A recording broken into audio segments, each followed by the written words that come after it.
People been waiting. You've been waiting for our 2021 MVP picks. Why?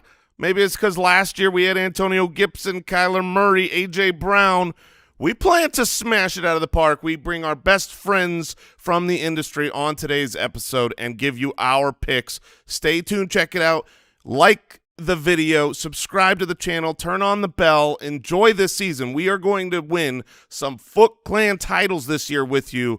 Enjoy the show. Today's episode is sponsored by our friends at Manscaped. Manscaped has just taken off not only in the USA, but Canada, the UK, across Europe, Australia, South Africa, and Singapore. Join the 2 million men worldwide who trust Manscaped, the best men's grooming products available.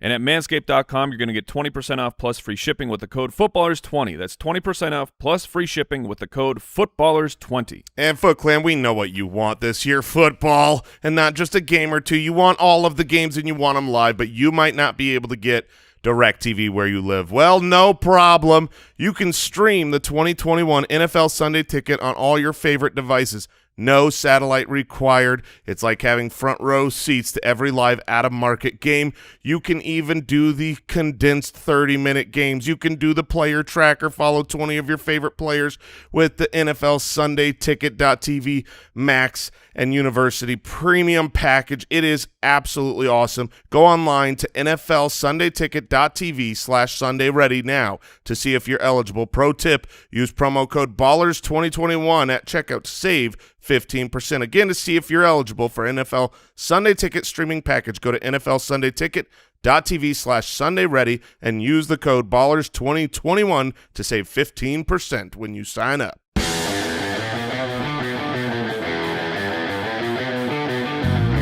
Welcome to the Fantasy Footballers Podcast with your hosts, Andy Holloway, Jason Moore, and Mike Wright.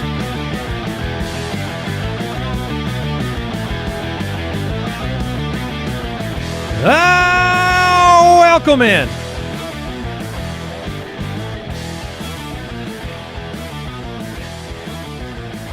Wednesday, September 1st. Mike Wright, Jason Moore, Andy Holloway, the Fantasy Footballers Podcast. Yet another episode. Al Borland, Judge Giamatti in the house. We are into September. The NFL is so close. Real games on the horizon. September 9th, kickoff. Today's the Fantasy MVP show. So very hyped for today's episode. Really dealing with a personal crisis at this moment where... What you got going? Thank you. Thank you. You guys are good listeners. It's something I've been really staring down for a few months, and I don't know what to do. Oh, a few months. We're here to help, man. Yeah. What's up? I don't know if I need to make the switch from large to extra large on the T-shirt. Oh, yeah. Been there, my man. I don't know what to do. Are you? You're an extra large now, Mike? No. Look, I've been, I've traversed that line several times, back and forth. I've gone large. I've gone XL. I've gone back to large, back to XL. Sitting pretty in large right now. And you've been dealing with this little battle all by yourself. Yeah. Oh, man. I suffer in silence. Thank you very much. Wow. I don't tell the Foot Clan about how I'm a big fat guy. I just don't know I don't know what to do. I'm pretty tall, and so the XL. I'm tempted by the length. Oh yeah, very nice.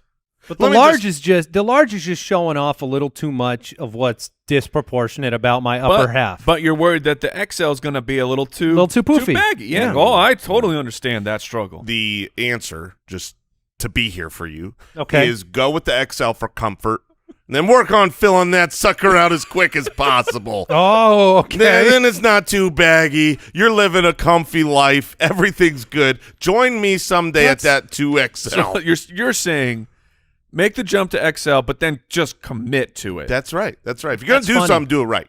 I thought maybe tightening up so that the large fit better was the solution. That is an option. I think that's Mike's solution. My solution is fill it out, brother. Okay. All right. Well, that sounds easier. I will enjoy. It's way easier. I will enjoy that route. A couple of announcements before we get into the buy-sell news and the fantasy MVP picks, which, toot toot, our fantasy MVP picks last year were 3 smash hits, and we'll talk about that later. Pretty good. Well, look, they're not always that way. No, of course not. And so I'm going to get as much run from those as I can. Big announcement. We mentioned it earlier, but today it's Wednesday, and so that means our debut on Spotify Green Room this afternoon. Very excited. A brand new live show every Wednesday. All you have to do is grab the Spotify Green Room app. It's completely free. You can join us live every Wednesday at 3 p.m. Pacific, 6 p.m. Eastern time all season long. Green Room is a separate app. It's not Spotify. Then Spotify. Just so, like, for clarification out there, I totally get it. Spotify Green Room, it's a separate app. Yeah, and so download the Spotify Green Room app, follow Fantasy Footballers, and then you'll be notified when we're live. Our first show's today. No, this is not in lieu of a Wednesday podcast. If you're listening to this, you know that, but I've seen that out there. People are like, oh, are you not doing a Wednesday podcast? No, this is just a live event. We've been on SiriusXM live once a week over the past couple of years. This year we're doing it on Spotify Green Room, and we're going to talk news. We're going to take calls and questions, and it's going to be a good time. And it'll just be a fun way to head into the new week each and every week. Yep. You can still get in the Megla Bowl at meglabowl.com if you want to take part in that. We're up over 11,000 entries into the Megla Bowl. And if you're drafting this weekend, you can check out the Ultimate Draft Kit at ultimatedraftkit.com. Buy or Sell, presented by Pristine Auction. Buy or sell, second-year wide receiver Jerry Jeudy leading the Broncos in receiving yards. Last year he managed to do so with 856 in his rookie year. No Cortland Sutton last season. And so right now he's going in the back of the 6th round. Sutton is the top of the 7th. They're basically neck and neck. Buy or sell, Broncos leading receiver in terms of yards being Jerry Jeudy. I love this being on today's episode because my original fantasy MVP pick was, in fact, Jerry Jeudy. Oh, okay. Now, I pivoted off of that because I think that there's credit if he does well. No, it's not partial credit if he does well. It's saying I believe in Jerry Jeudy. I do think that he leads this team in yards. He was an outstanding prospect coming out, and he looked really good on the field last year. Like, you watch him run routes, he was open, and he couldn't catch 50% of his passes. I mean, 50% would be really, really bad, and that would have been better than what he did. However, he had the largest uncatchable rate in all of football, tied with A.J. Green, so it was like a lot of it was not his fault. Teddy Bridgewater making the change, I think, is going to be good for specifically his style of ball. I think he gets the most targets. I think he actually catches them this year and takes that sophomore leap forward. So while I was not as confident in Jeudy as I was my MVP pick, in part because of Cortland Sutton, which I'm sure you two guys are about to bring up, I do want the opportunity to say I think Jerry Jeudy takes a big step forward this year and leads them as their wide receiver 1. So you're buying. I am buying. I'm selling. Okay. One of the bold predictions in yesterday's article that I released on the website was that KJ Hamler, who I love, and then Noah Fant, and I think you're going to be disappointed with all the receiving options in Denver.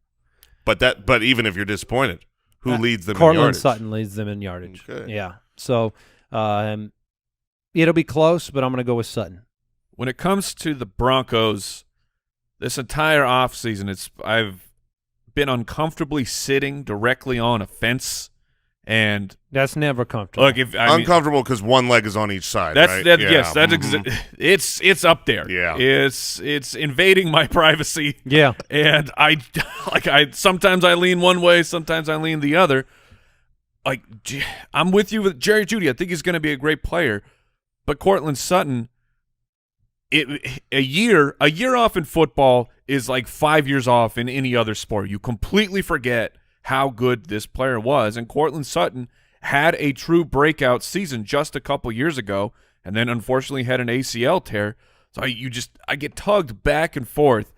I have them 30 yards apart, but I have Jerry Jeudy slightly ahead. So I'm going to pick a side, and I will buy Jerry Jeudy leads the team in receiving yards.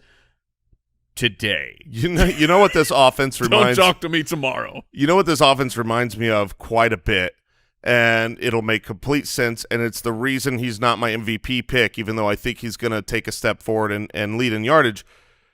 Last year, Robbie Anderson, DJ Moore, right, Curtis Samuel, Mike Davis, they all had so much talent and yardage, but it was the touchdowns. It just never came. It was those guys were like, if they could only score touchdowns on a good rate, and that's going to be the fantasy issue with this team. I agree with you, Andy, that it's possible that this team disappoints a little bit in totality. I think it's going to be because of touchdowns, because Teddy B can move an offense between the 20s, but inside the red zone, I don't know that that's really where he can thrive. So you might see more of the Melvin Gordon show as far as being able to punch in touchdowns. Yeah, I would say when we've talked about Carolina so much and what Teddy B did there, but all three of their wide receivers were kind of not great for fantasy. I mean, that's the truth. They were all good, not great. They were all not what you DJ Moore certainly wasn't what you expected. Like you said, it's touchdowns. Robbie Anderson, after a strong start, was difficult every single week. And then Curtis Samuel came on late, but you were like 10 games in. You were like, I don't know if I can really start him. So it's definitely possible. Judy has the talent, but I liked what I saw from Sutton in the last preseason game. Gave me some hope. And like you said, Mike, like Cooper Kupp coming off of the ACL immediately right, made an impact. We'll see what happens in Denver. That was Buy or Sell from pristineauction.com. Use the code BALLERS to get a $10 credit. News and notes from around the league, presented by Sleeper. Oh, boy. I'm going to try to handle this news as elegantly as possible because there's a lot of it. Michael Thomas on the PUP, out for the first 6 weeks, including the bye. There is hope, though. Like the optimism in New Orleans is that Thomas will be ready to go week 7. So this isn't he's on the PUP and then when's he going to come back? They're targeting that week 7. Devontae Freeman was released from the Saints, so he's not on the roster. Tariq Cohen's on the PUP, so it'll be David Opportunity and Damian Williams. Saquon Barkley, uncertain for week 1. Evan Ingram uncertain for week 1. No decision has been made until they make it next week. So hesitancy around Saquon. Yeah, I mean, I would, if you're in a league, you've got an IR slot. If you could throw one of your players there and pick up another stash flyer or even drop a defense, grabbing Devontae Booker's not the worst idea right now. He could be a week 1 starter if Saquon does not play. DJ Chark, Marvin Jones expected to be ready for week 1. Big news here, Irv Smith swerving around the season. Underwent surgery to repair his meniscus. That's a 4 to 5 month recovery timeline. They signed Chris Herndon yesterday. Or rather acquired him for a 6th-round pick, which is a decent investment for a player that has done very little at the NFL level. It was a 6-4 swap. Okay. Once again, you have a player with the opportunity. Oh, so they gave up a 4. Yeah. Yeah, I mean, they gave up a 4, got a 6 back, but that's a pretty big amount of capital. That says Irv's not going to be available. And that they need someone, and as much fun as it is to conk when Tyler Conklin gets the ball, it's not super fun. That's not enough for that offense. And when the trade happened yesterday, this made all of us in the office kind of go, "Ooh, how bad is the Irv Smith injury?" Actually, if they're willing to go out and grab him, Herndon is someone that, at the very least, in a dynasty league, should be picked up and rostered right now. Big season from Herndon on the way. No. I don't want to laugh at it because he is post Adam Gase, and there is still that chance. Okay, everything but I did laugh. Post Adam Gase is all right. I mean, what's great about this year is we have a lot of players we get to watch and see if we get to test that theory. Well, Chris Herndon preceded Adam Gase, yes, as well. So when you're talking about like the rookie year where he was one of very few tight ends who actually surpassed 500 receiving yards. That's right. John Brown has been released, Raiders wide receiver. He asked for his release. He wasn't happy with his position on the depth chart. Yeah, he wasn't going to start. So there you go. That does say that with Aguilar gone and now John Brown out of the way, Bryan Edwards has a chance. Oh, okay. All right, we've upgraded to chance. But here's what I'll say about why I love Bryan Edwards as a last round pick. I have on our League of Record team, I took Terrace Marshall and I took Bryan Edwards. Terrace Marshall, I fully expect I have to hold on to him. He's one of those players, Andy, you bring this up all the time, year after year, about drafting a guy who you can make a decision on week 1 and cut him and move on.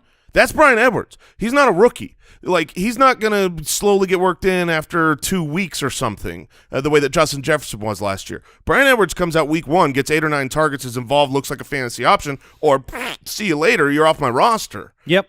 So that's good for a last pick. And truthfully, the most proven receiver on that team is Hunter Renfrow.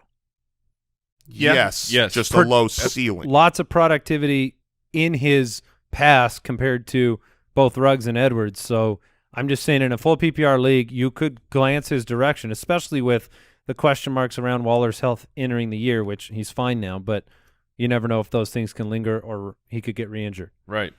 All right. What, are you going for the cuts? Xavier Jones was waived, suffered an ankle injury, which was Waived by the Rams. an Achilles injury. So Sony Michel and Darrell Henderson's going to be, they're going to be the starters. Yep. And Wayne Gallman, gone. 49ers. 49ers. That's fantastic. Corey My Clement. dynasty team has like 5 San Francisco running backs. He was the only one I didn't have, so woo, dodge that bullet. Darwin Thompson released by the Chiefs. Jordan Howard released by the Eagles. Travis Fulgham released by the Eagles. Oh, Fulgham got cut? Yeah, so did Kiki QT, who actually was okay at the end of last year and thought he would get a shot with no Randall Cobb. Nope, he's going to get a shot at the waiver wire. Jason Moore Jr. was cut by the Chargers. No! I'm hoping to get back on the practice squad, or maybe someone picks me up, but I assume I'll clear waivers. And then Des Fitzpatrick, a 4th-round wide receiver picked by the Titans that had some promise in dynasty leagues, was cut. They traded up for him. They traded the 126, 166, and 232 for the 109, and that was this year. Yes. That was they literally took their 126, their 166, and their 232, and they just cut them from the roster. Well, it reminds me of Lynn Bowden Jr. With the Raiders. They traded up to get him, and then they let him go I thought they traded him to Miami. for nothing. This is dirt, nothing. For dirt, yeah. And then Anthony McFarland, running back for the Pittsburgh Steelers, could be placed on IR. Might be the short-term IR, but that is worth mentioning. Tyron Johnson from the Chargers was cut, so 3rd-round pick Joshua Palmer. Because Joshua Very Palmer, interesting. Yes, Joshua Palmer is not a player I'm drafting because I don't see a world where Palmer comes in week 1 and you're like, holy crap, it's Joshua Palmer. But 3rd-round pick, that is excellent draft capital for a player. He didn't have huge college production, but he has the opportunity is there now. Austin Eckler was on this show, and he brought up the name of Josh Palmer. So he's someone to just move that thought to the back of your brain. I think he is a guy that You're willing to draft him? Yeah, I think he could be one of those week 1 stars that you didn't see coming. I'm more interested in him than I'm interested in Bryan Edwards right now. So if he Mike Williams can't stay healthy, and even when he was healthy last year, you had big games from Tyron Johnson, big games from Jalen Guyton. So Josh Palmer is very intriguing because they're going to throw the football, and Keenan Allen has a specific type of role in this offense. Sure. So I am more intrigued than you, and more intriguing than you as a person, just more intriguing in general. Well, especially after that opening story. Right. Yeah. People were very into that. I'm just so sorry that you had to bear that burden yourself when you were going through it. Hey, well, I accept your apology. Yeah. I've bared that burden twice, so I can't wait for the next burden. You've gone next level. Yeah. Now, is your burden more of was it a ping pong burden or? Was No, just power through. It was Okay. a power through burden. One direction, and it's up. All right, that was today's news and notes, brought to you as always by Sleeper. They listen to feedback. That's one of the things we love about them. The Sleeper platform. Go download the app. Get off of the old fantasy platforms. Make the switch. Sleeper is #1 in dynasty leagues already. We have our listener league tonight. Where are we drafting, Andy? We are drafting on Sleeper. Got our best ball league about to start on Sleeper. Mm-hmm. The Megala Bowl on Sleeper. So, all right, we're going to jump into our top 10 fantasy MVPs. We have a number of guests sharing their fantasy MVP picks on the show today, and then the three of us will reveal our selections. So excited about that. Last year, Mike went with Antonio Gibson. I had Kyler Murray, and Jason had A.J. Brown on the Fantasy MVP episode. So I'm excited to talk about today's. The computer approved. The computer approves those picks this year. So excited to get into that momentarily. We want to thank today's sponsors supporting the show. DraftKings. Look, football's right around the corner. You can get in on the action with DraftKings Sportsbook, an official sports betting partner of the NFL. With the NFL returning, DraftKings is giving new customers $200 in free bets instantly when you bet $1 or more on any football game. So listen up. You do not want to miss this, because also on week 1, DraftKings is giving all new customers a free shot at $1 million. So if you want to add to the excitement of week 1 and all the fantasy football, the shot at $1 million, that's the top prize, can be had. Download the DraftKings Sportsbook app now and use the promo code BALLERS to receive $200 in free bets when you place a $1 bet on any football game and get a free shot at $1 million prize with your first deposit. That's the promo code BALLERS for a limited time only at DraftKings Sportsbook. An official sports betting partner for the NFL, must be 21 or older, New Jersey, Indiana, and Pennsylvania only. New customers only. Minimum $5 deposit and $1 wager required. One per customer. Restrictions apply. See DraftKings.com/sportsbook for details. Gambling problem? Call 1-800-GAMBLER or in Indiana, 1-800-9-WITH-IT. Fellas, it's time to become a sharp-dressed man, and our friends at Indochino. Sharp-dressed man. Thank you. Our friends are going to help take you there, and they're going to help take you there at an affordable price. This is affordable price. This is a custom-tailored suit. It fits you. It's not off the rack, and you're going to be able to afford it because these suits start at just $3.99 with all the customizations.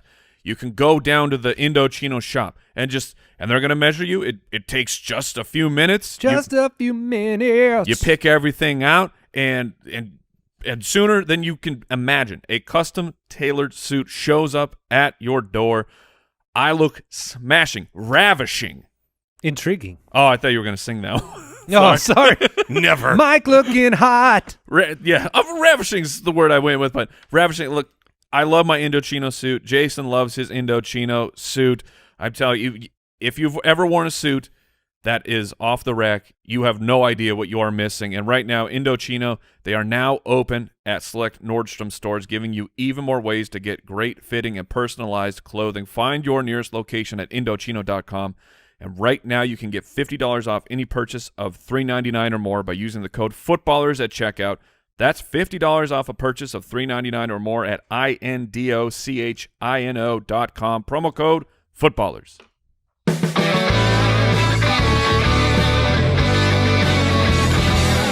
Who's your fantasy MVP? All right, into the MVP picks. The power has remained on today. We had our first ever blackout at the studio. This is the 1103rd episode of the show. We've never had that happen. And about 20 minutes into the episode, the power just zoom out. Whole building. That was very fun. startling. Yeah, and you know that sound in all the movie trailers where it goes boom. Mm-hmm. That's what happened. We were in the dark. I was scared. We needed the nightlight that you promised Sam Darnold. Mm-hmm. But we so far so good today. I can handle that every 1100 episodes, to be honest. I agree. That's fair.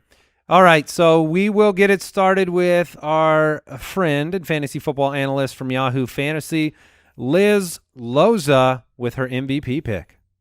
So you want my fantasy MVP for 2021. Well, it should come as no surprise that I'm going with my boy Austin Eckler of the Los Angeles Chargers. I know people want to come at me about the potential durability concerns, but I happen to have the inside track to knowing that he is going to stay healthy. And besides all that, his God-given talent, his skill set was created for optimal fantasy output. His elusivity as a rusher with a juke rate of over 24% last year, by the way, helps keep him efficient.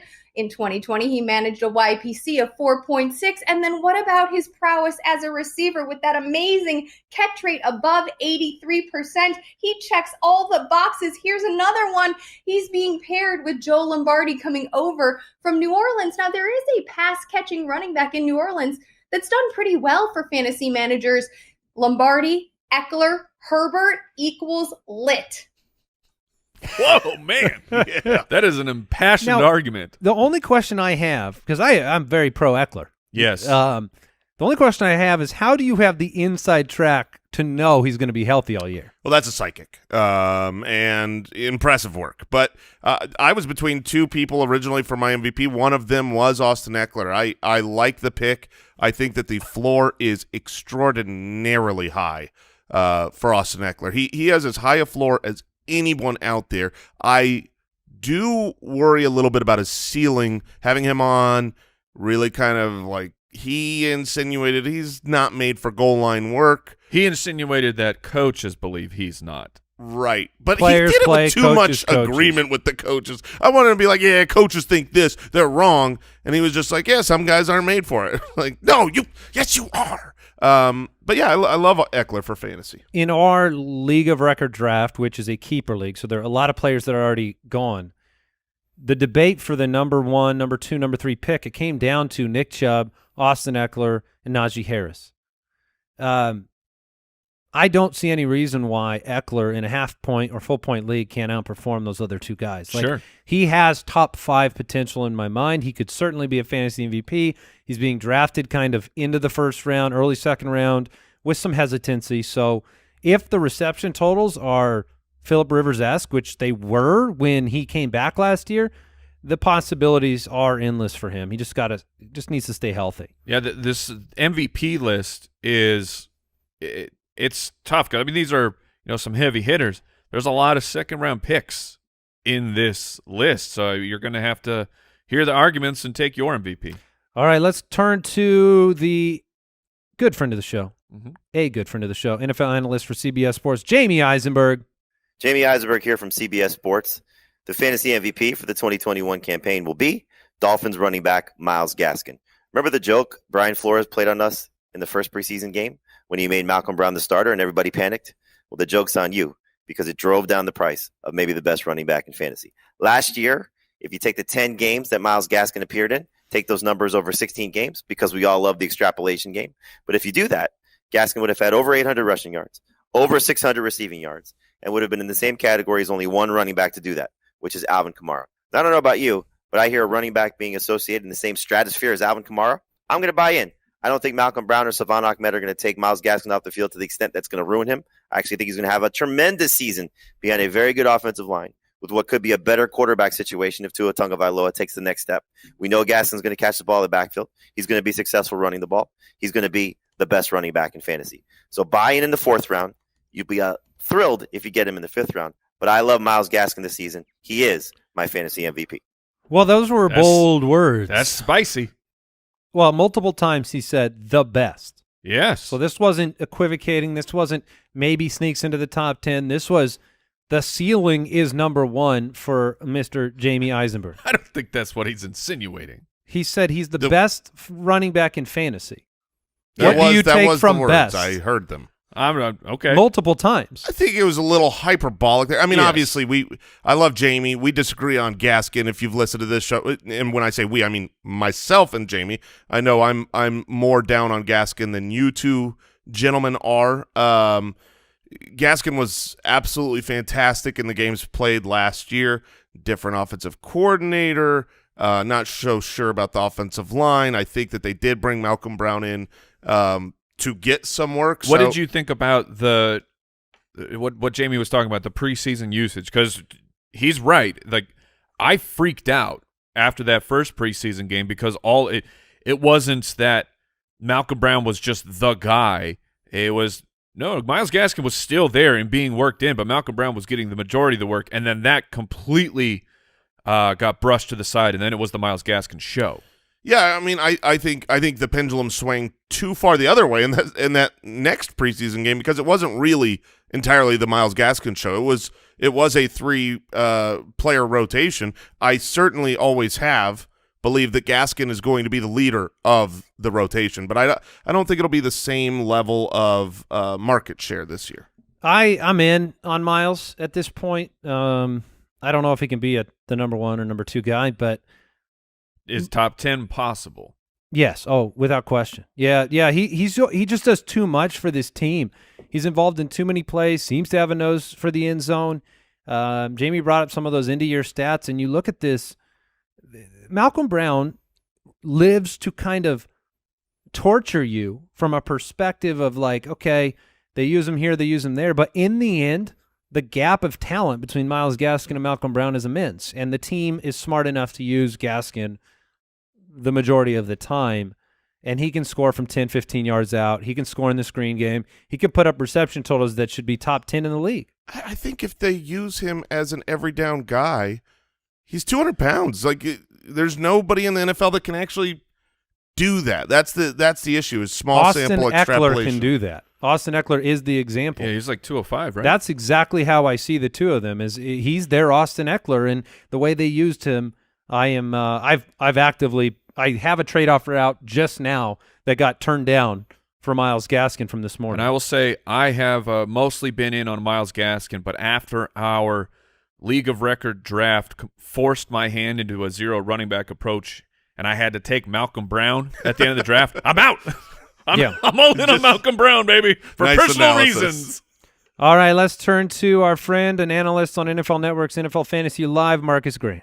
What's up, everybody? It's your man, MG Marcus Grant from NFL Media. And when it comes to the fantasy MVP in 2021, I know a lot of people are going to say somebody like Patrick Mahomes or a running back like Christian McCaffrey or Dalvin Cook. But I'm going to go a little bit outside the box, and I'm going to give you Antonio Gibson, in part because it's going to be the production he gives you on top of where you get him in drafts. You're talking about a guy who's coming off the board somewhere in the second round, who has the potential to easily be a top 10, maybe even a top 8 running back. You combine that production with the fantasy value you're going to get. He's going to help a lot of people get into the playoffs, maybe even win championships. And at the end of the year, you're going to be talking about Antonio Gibson as your fantasy MVP. You certainly could be. You definitely could be. Gibson is the kind of player that I think is you can be right about him having a limited workload or not a limited workload, limited production for like Nick Chubb would do for like 2 or 3 quarters. And then all of a sudden it's 2 plays. It's a screen pass. It's one breakaway run. Like, you love explosive ability in a player, and Gibson possesses that in a way that a lot of other guys don't, in a way that I don't think Clyde does. So do you buy into the potential Gibson season? Oh, you know that I do. Last year he was incredible, and last year he was a 2-down running back. I mean, there are guys that, like Nick Chubb, they can slip into the top 10. I know yes, I want my running backs to be pass catchers, and Gibson was that. The volume wasn't what you had hoped for Antonio Gibson in the passing game,